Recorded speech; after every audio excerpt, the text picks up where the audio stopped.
Aujourd'hui, nous allons aborder le deuxième module qui va consister à transformer des données. Donc, on continue le deuxième module avec la transformation des données et l'ajout des labels. Donc, la première des choses, on va lancer Stata. Vous lancez le logiciel, vous savez comment on le fait. Une fois lancé, vous déterminez les dossiers de travail. Nous allons toujours travailler dans notre dossier formation Stata. Après avoir choisi les dossiers de travail, nous allons lancer les fichiers log en utilisant la commande log using. Vous mettez les noms de votre fichier log. Après, vous lancez les fichiers wage. Donc là, on met use wage clean pour effacer les trucs. Alors, en chargeant, nous avons les fichiers wage qui est chargé, qui est prêt à être utilisé. Alors, ici, la transformation des données, on va voir plusieurs commandes qui vont nous permettre de changer les variables, de faire certaines opérations par rapport aux variables. Les commandes phares, en fait. Alors, la première commande, c'est generate. Generate, c'est une commande qui nous permet de créer une nouvelle variable. Alors ici, nous allons créer une nouvelle variable qui aura pour valeur 1 pour chaque observation. Donc là, vous mettez generate constant, c'est-à-dire on va créer une variable qui s'appelle constante et qui aura pour valeur le nombre 1. Donc là, je sélectionne generate et puis j'exécute. En exécutant, nous avons créé, on peut rentrer là-bas pour voir, il y a une variable qui est créée, une nouvelle variable, c'est constante et partout vous avez, il y a 1, 1, 1, 1, 1. Donc c'est la variable que nous venons de créer. Alors, on peut aussi créer une variable qui aura des textes, qui aura juste un message. Par exemple, là, on va créer une variable texte qui aura pour message texte. Donc là, je clique et vous aurez la variable, votre variable qui aura pour valeur texte. Alors, on peut transformer une variable en logarithme. Par exemple, nous avons la variable wage. Nous voulons la transformer en logarithme. Pour transformer une variable en logarithme, donc on va créer une nouvelle variable qui sera les logarithmes d'une variable donnée. Donc là, on va créer generate ln wage. Vous pouvez mettre n'importe quel nom égale ln entre parenthèses wage. Donc ça va nous montrer que nous allons générer une nouvelle variable ln wage qui sera égale au logarithme de la variable wage. Alors quand on clique là, vous allez voir qu'on a la nouvelle variable ln wage, celle-ci, qui est le logarithme népérien de notre variable wage. Il y a aussi possibilité de pouvoir mettre une variable au carré. Par exemple, nous avons la variable edic ici. Nous voulons la mettre au carré. Donc nous allons mettre generate edic. Generate, vous mettez un nom, vous donnez un nom à la nouvelle variable qui serait égal à edic carré. Edic carré, on prend l'exposant ici pour indiquer les carrés. Donc là, vous sélectionnez et vous validez et vous avez une nouvelle variable qui n'est rien d'autre que les carrés de la variable éducation. Vous pouvez vérifier ici pour la première observation, vous avez 144. Quand on regarde la variable éducation, première observation, on a 12. Donc 144 est bel et bien des carrés de 12. Alors, on peut générer une variable identité. Par exemple, là, on va générer une variable qui va compter, en fait, qui va retracer l'ordre de deux observations. Donc, générer, je mets id égale sous-trait n. Donc, c'est pour générer une variable identité. Donc, en validant, vous allez remarquer qu'on aura une variable id qui sera une variable identité. Ça reprend le nombre, en fait, de nos observations, en fait.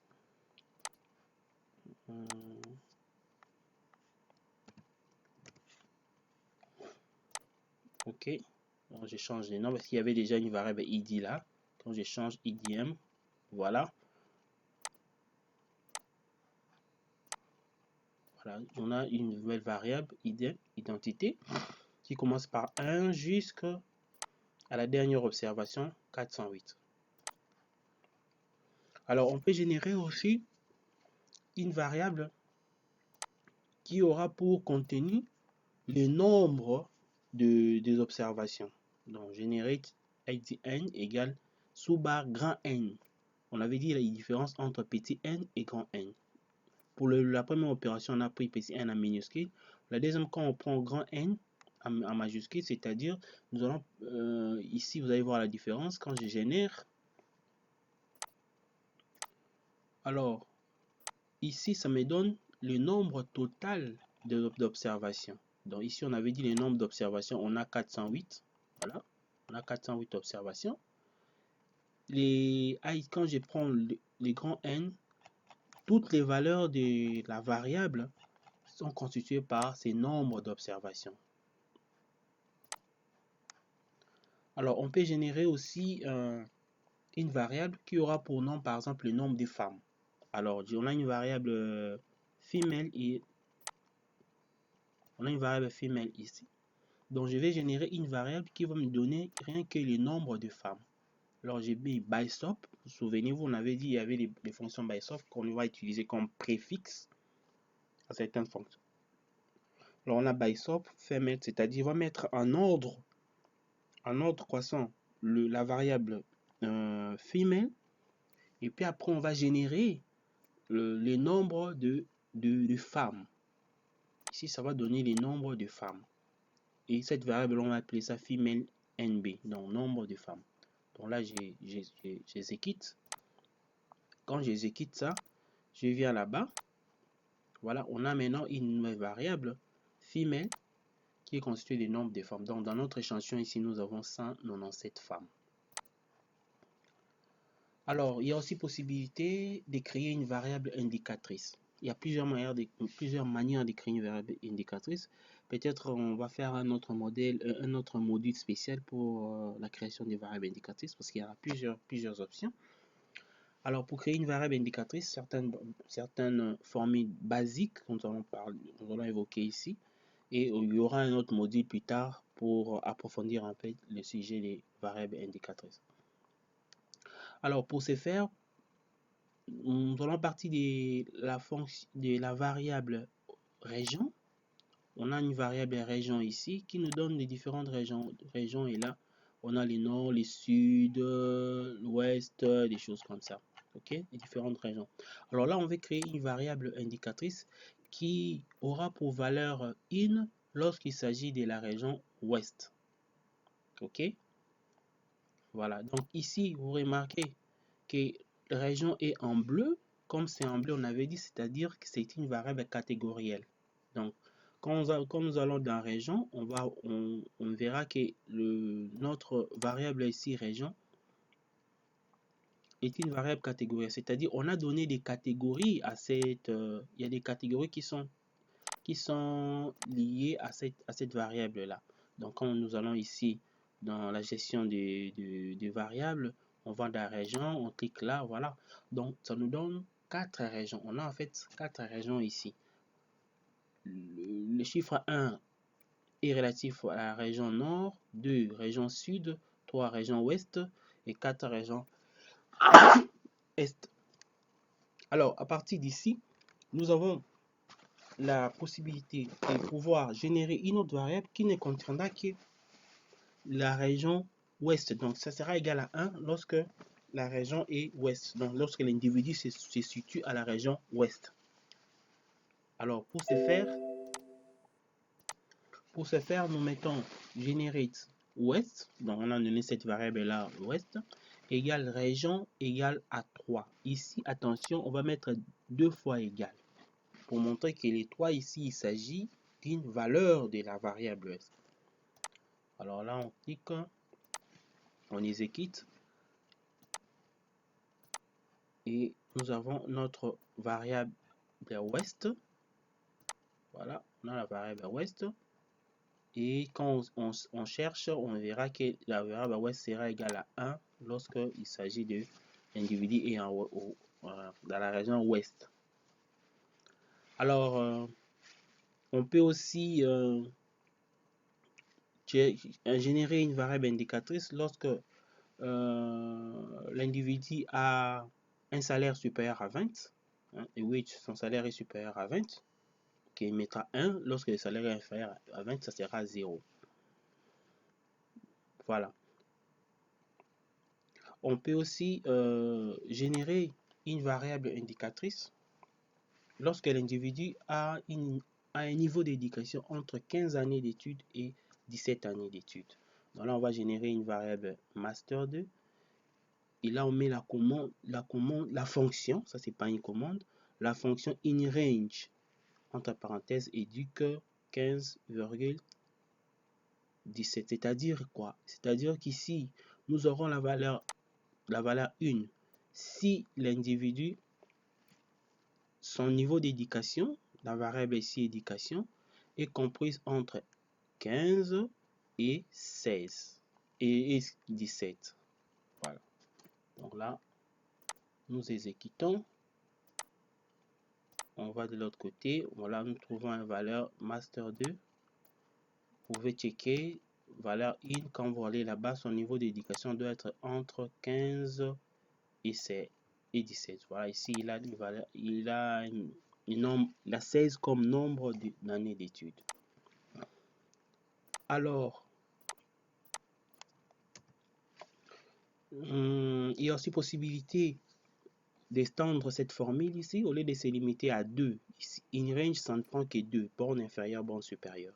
Mais il y a possibilité de mettre toute une liste de valeurs. Alors, pour mettre une toute liste de valeurs, on va plus utiliser inRange, mais on va utiliser plutôt inList. Alors, quand vous mettez la fonction inList, entre parenthèses suivi de la variable qui est concernée, et puis vous mettez les différentes valeurs. Ici, ça veut dire que notre variable aura la valeur 1 si les niveaux d'éducation correspondent à l'une des valeurs citées. Donc, si l'individu a 13 années, 14 années, 15 années, 16 années, 18 années d'éducation, alors là, la nouvelle variable aura la valeur 1. Au cas contraire, ça sera la valeur 0. Donc là, vous n'avez qu'à cliquer et puis à exécuter la commande. Voilà. On a aussi la possibilité de manipuler les variables non numériques.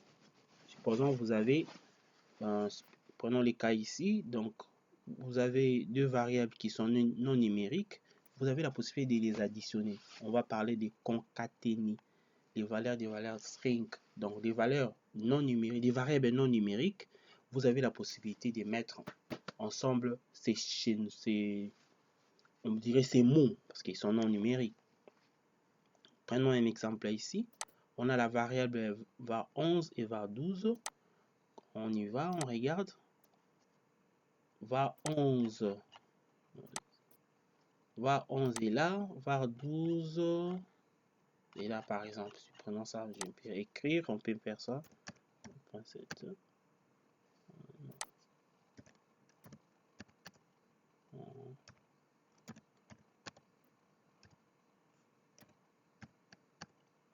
Ça, ce n'est pas numérique. Souvenez-vous, on avait dit, les variables numériques, on va les reconnaître par, ils auront la couleur noire, seront colorées en noir. Vous voyez ici, les valeurs d'une variable numérique sont colorées en noir. Lorsque c'est coloré en rouge, ça montre que la variable ici est string.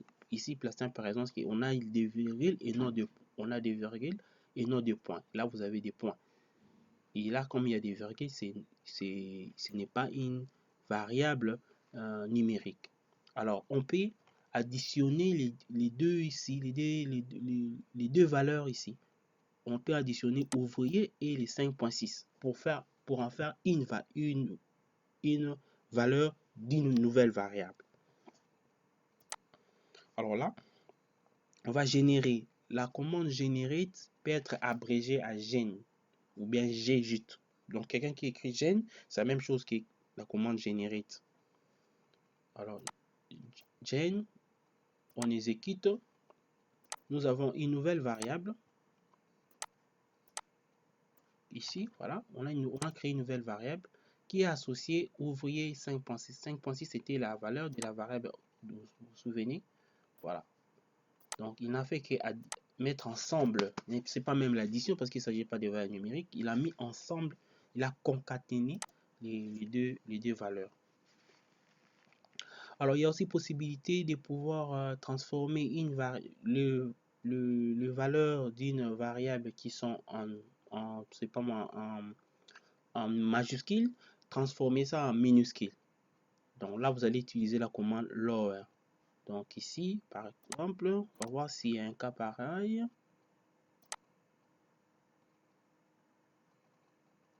Ben, ouais. Attends, make, oui. Ouais. Donc ici, nous prenons par exemple, on va générer une nouvelle variable qui sera le minuscule de la variable var 21. Est-ce qu'il y a la variable var 21 ici? Non. Prenons make. Maintenant ici on met make. Alors on exécute. Vous avez vu la variable make, ça commence avec ANC, c'est en majuscule. Et nous avons créé une nouvelle variable. Vous avez vu, ANC c'est en minuscule. Donc là il faut faire allusion à l'option, la commande lower. Donc quand vous mettez lower, suivi du nom de la variable, ça transforme cette variable qui était en majuscule en minuscule. Alors, vous avez aussi la possibilité de créer des valeurs de la nouvelle variable avec par exemple, trois premières lettres du premier mot de la valeur de la variable.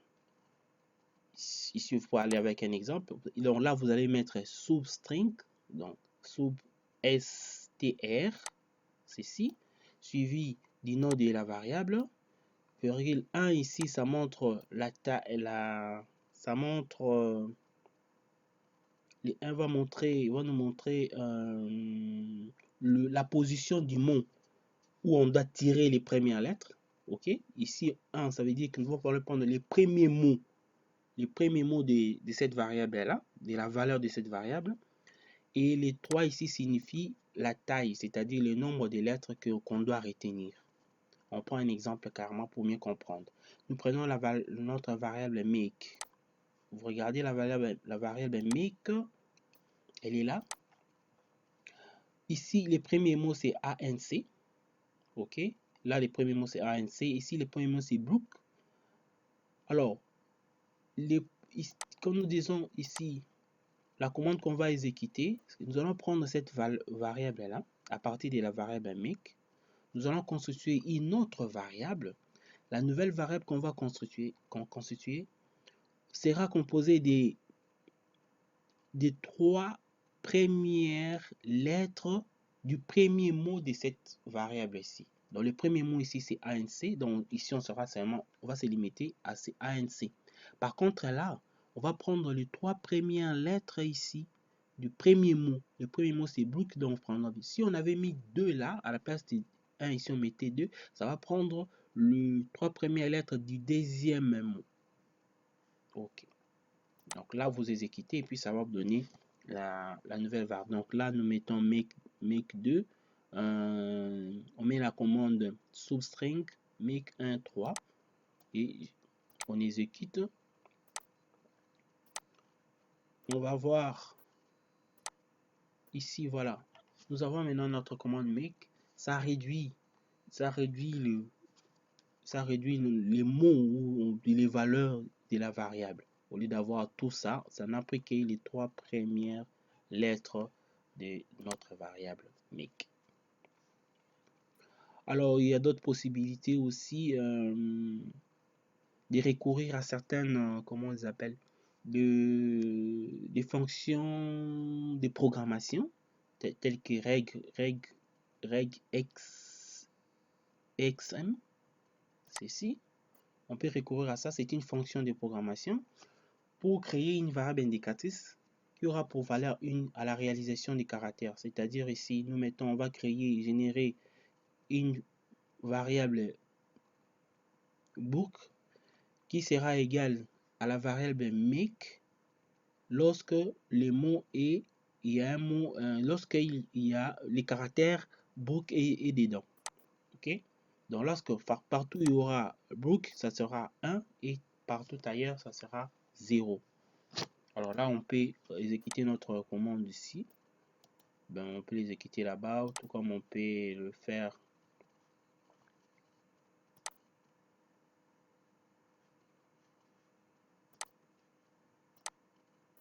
Voilà, donc on a notre nouvelle variable, la variable book qui s'est créée.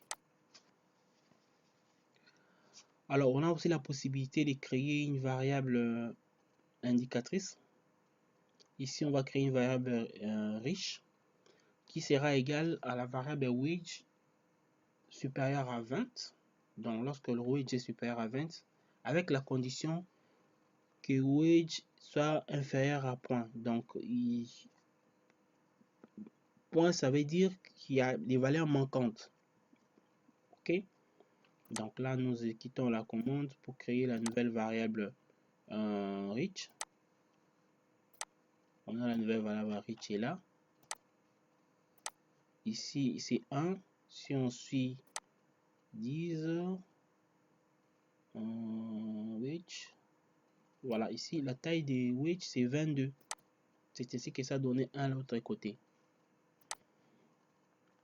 Alors, ici, ça veut dire qu'on va créer la variable reach avec wage supérieur à 20 si seulement il y a des valeurs manquantes. Donc, partout il y aura des valeurs manquantes et ça sera et que wage est supérieur à 20, là ça va donner la valeur in. S'il n'y en a pas, ça ne donne pas la valeur in. Alors vous avez la possibilité des valeurs manquantes, on a dit, c'est lorsqu'il y a des vides, donc il n'y a pas d'observation et ça sera marqué par des points normalement dans ce data. Vous allez voir une variable avec des points, c'est-à-dire qu'il y a des valeurs manquantes. Alors, il y a possibilité de pouvoir remplacer les valeurs manquantes par un certain nombre pour mieux les identifier. Alors, pour remplacer les valeurs manquantes par un nombre pour les identifier, on recourt à la commande mvcode. Là, vous mettez sous-trait all et suivi de l'option mv. Ici, les 99, vous mettez un chiffre, un nombre qui vous convient pour que vous arriviez à reconnaître facilement les variables, les valeurs manquantes de vos observations. Et quand vous validez, vous exécutez ça, vous aurez toutes les valeurs manquantes, tous les points seront transformés en 999. Donc ça va vous permettre de voir que 999 là, il s'agit bien des valeurs manquantes. Donc dans plusieurs bases de données pour les enquêtes et tout, on utilise beaucoup cette technique. Vous allez remarquer que dans une base de données, il y a un nombre qui revient et puis à côté on met comme indication que le nombre tel signifie qu'il y a valeur manquante. Alors maintenant on va voir la commande age qui est proche de la commande generate. C'est vraiment trop sûr. Et la différence c'est que la commande age sera utilisée beaucoup plus lorsqu'il s'agit, on veut créer une nouvelle variable mais avec des fonctions un peu plus complexes. Donc si vous voulez créer une nouvelle variable et que vous allez utiliser certaines fonctions complexes, au lieu d'utiliser generate, vous allez recourir à la commande age. Donc la syntaxe va se présenter de cette manière. On aura age, le nom de la nouvelle variable que vous cherchez à créer, égale fonction que vous voulez utiliser, suivi de l'argument de cette fonction-là, et puis vous aurez if ou in selon vos désirs ou selon vos souhaits. On prend un exemple. Nous voulons créer une nouvelle variable qui sera égale wage total. Donc, ça va nous donner le total de salaire de tout notre échantillon. Alors, donc ici, on va prendre la somme des salaires des hommes et des femmes de l'échantillon. Alors, c'est toujours intéressant de pouvoir mettre ça en ordre. Parce qu'il doit commencer à faire la sommation, et puis que ça doit être en ordre. Alors pour que les données soient en ordre, on utilise la commande by sort. By sort, on avait dit, c'est pour mettre en ordre croissant nos observations. Alors on a by sort, on a femelle, donc il va mettre en ordre croissant la variable femelle, et puis on va créer igen, donc on va créer une nouvelle variable wageTot. Ici, on va créer une nouvelle variable wageTot qui sera égale au total, qui est une fonction, ok, de la variable wage. C'est ça. Et quand on exécute, vous allez voir ici, voilà, nous avons la nouvelle variable wageTot qui est ici. 1451, c'est le total de la variable wage. Ici, c'est par rapport aux femmes. Donc, il a fait par rapport aux femmes. Et puis là, c'est par rapport aux hommes. À partir d'ici, ce sont les hommes. C'est ici qu'on avait mis ça en ordre pour qu'il fasse la somme des hommes et puis des femmes séparément. Ok? Voilà. Alors ici, il va faire la somme pour les hommes et pour les femmes séparément. Alors, on peut encore créer une autre variable avec faire les sommes par rapport aux lignes. Vous avez vu ici, on a fait les sommes par rapport à une identité. Par exemple, là, on a fait la somme des salaires des hommes, la somme des salaires des femmes pour constituer une variable. Mais ici, on peut faire la somme entre lignes. Entre lignes, là, on va utiliser la commande romtotal. Romtotal, ça va faire la somme par rapport aux observations chaque ligne. Par exemple, ici, on va faire la somme des éduc et d'espère. Donc, on va créer une nouvelle variable, les nombres d'années, IRTOT, alors qui sera égal à la somme du nombre d'années d'éducation et puis nombre d'années d'expérience. Okay? On clique là, on exécute. On va voir, voilà, nous avons une variable ici, IRTOT. La première observation, on a dit, on a fait la somme des nombres d'années d'études et nombres d'années d'expérience. Donc ici, on rentre ici au départ. Études, c'est éducation, c'est 12. Expérience, c'est 8. La somme, ça fait 20. Quand vous rentrez là-bas, ça nous donne 20 directement. Donc ici, il a fait la somme de deux colonnes, des deux lignes. Il a fait la somme des deux colonnes par rapport à chaque ligne. Voilà. Donc la deux colonnes, il s'agit de la variable éduc et la variable expérience. Et la somme est faite par rapport à chaque ligne ici, chaque individu. Donc on a additionné le nombre d'années d'expérience de l'individu au nombre d'années d'éducation de l'individu. Alors au lieu d'avoir la somme, on peut aussi avoir la moyenne. Donc on peut générer une nouvelle variable femelle qui sera constituée de la moyenne des salaires des femmes, par exemple. Vous voulez avoir la moyenne des femmes. Donc ici, c'est pratiquement la commande qu'on a exécutée ici. On a juste changé, au lieu d'avoir total, on a moyenne. À la place des moyennes, on peut aussi avoir les médianes, on peut aussi avoir la médiane, on peut aussi avoir, je sais pas moi, les percentiles ou autre chose. Voilà. Alors, il y a la commande replace. La commande replace, ça ne crée pas une nouvelle variable, mais ça change les valeurs au sein d'une variable. Ça change les valeurs d'une variable, sans pourtant créer une nouvelle variable. Donc là, vous mettez replace l'ancienne variable égale expression suivie des in ou des if ou des in. Et puis il y a d'autres options. Vous pouvez aller dans la fonction help pour voir quelles sont les autres options qu'on peut utiliser avec la fonction, la commande replace. Alors ici on prend un exemple, on veut remplacer tous les gens qui ont des salaires supérieurs à 20, on va les remplacer par 20. Ok? Donc là vous allez dans replace wage égale 20 if wage supérieur ou égal à 20. Donc tous ceux qui ont un salaire supérieur à 20, on va les remplacer par 20. Donc là vous cliquez, vous exécutez, et ça va changer. Donc, quand vous allez dans votre truc, vous n'aurez plus des trucs supérieurs à 20. Vous n'aurez plus des salaires supérieurs à 20. Tous les salaires vont se limiter à 20 parce qu'on a rabattu à 20 tous les salaires qui étaient supérieurs à 20. Donc, vous allez parcourir votre variable which vous n'allez plus trouver les valeurs supérieures à 20. Alors, vous avez aussi la possibilité d'encoder ou bien de réencoder les valeurs d'une variable. Nous avons dit la variable région était une variable catégorielle parce que ça nous donnait les régions des différentes personnes. On avait ouest, on avait nord, on avait sud, et puis il y avait des valeurs qui étaient associées à ces valeurs-là. Donc on peut y revenir ici pour meilleure compréhension. On avait dit c'est encore où région. La variable région est là.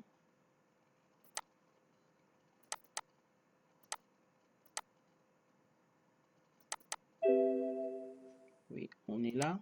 On avait dit 1 c'était pour nord, 2 c'était pour sud, 3 c'était pour ouest et 4 c'était pour est. Alors quand on rentre ici dans notre base région, vous voyez les 1, les 2 n'apparaissent pas, mais les noms qui apparaissent sont en bleu, c'est-à-dire qu'ils ont des codes, ils ont des chiffres derrière eux.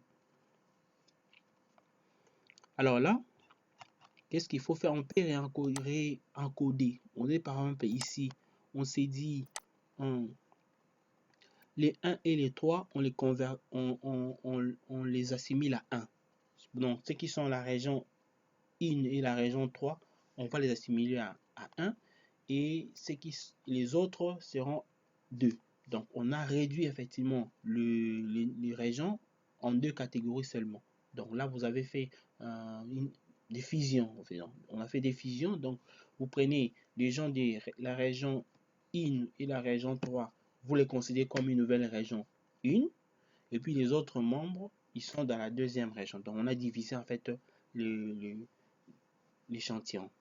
Alors là, qu'est-ce qu'il faut faire? Vous mettrez code région, entre parenthèses, ici vous mettez les codes, premier code, et puis espace, deuxième code, est égal à 1. C'est-à-dire que les codes 1, les codes 3 vont constituer maintenant 1.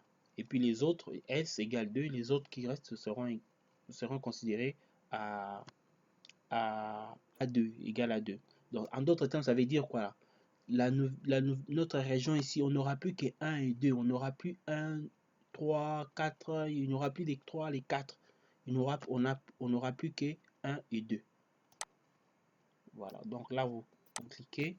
Et quand vous allez dans la variable région, vous allez remarquer, voilà, on n'a plus que les nord et les sud. Il n'y a plus de ouest, il n'y a plus de trucs. Donc voilà, on est là. Il n'y a plus que les nord et les sud. Parce qu'on a regroupé les différentes régions. Alors, vous avez la possibilité aussi, supposons que vous avez la variable éduc ici. Éduc, on avait dit c'était le nombre d'années d'études. Vous voulez le catégoriser. Par exemple, le minimum divisé par 13 égale 1. 13 années divisé entre 13 années et... Non, ici ça veut dire du minimum jusqu'à 13.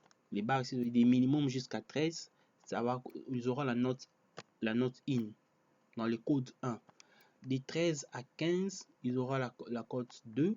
Des 16 jusqu'au maximum, ils auront la cote 3. Donc là, la variable éduc ici sera catégorielle. On va l'encoder de sorte qu'on n'aura plus que 1, 2 et 3.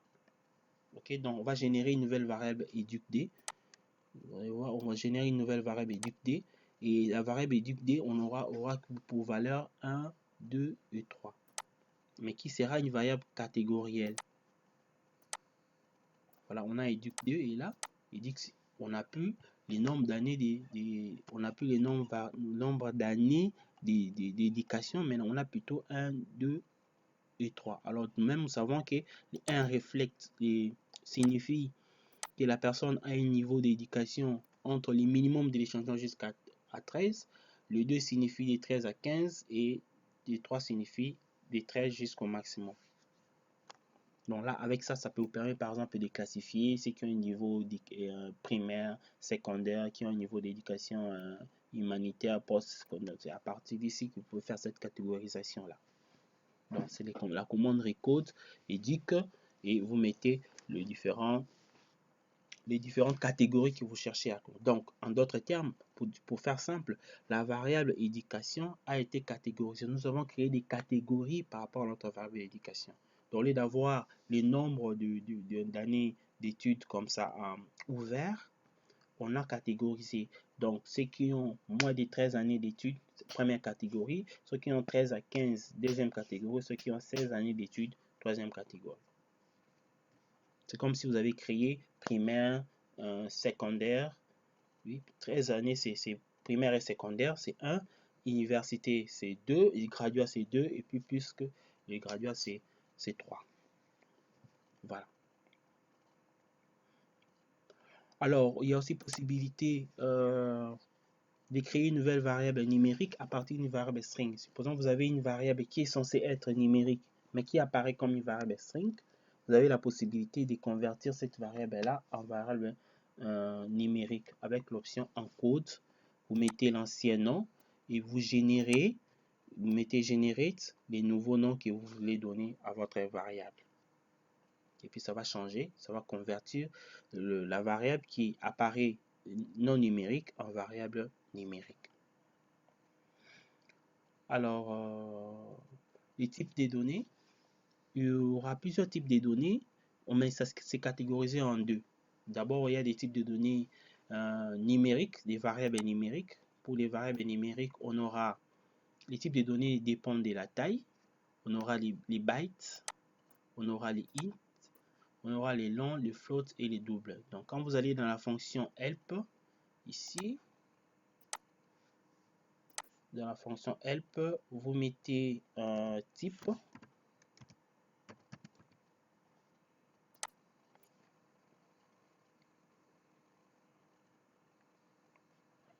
Ça va vous donner les types des différentes données et puis leur signification. Voilà.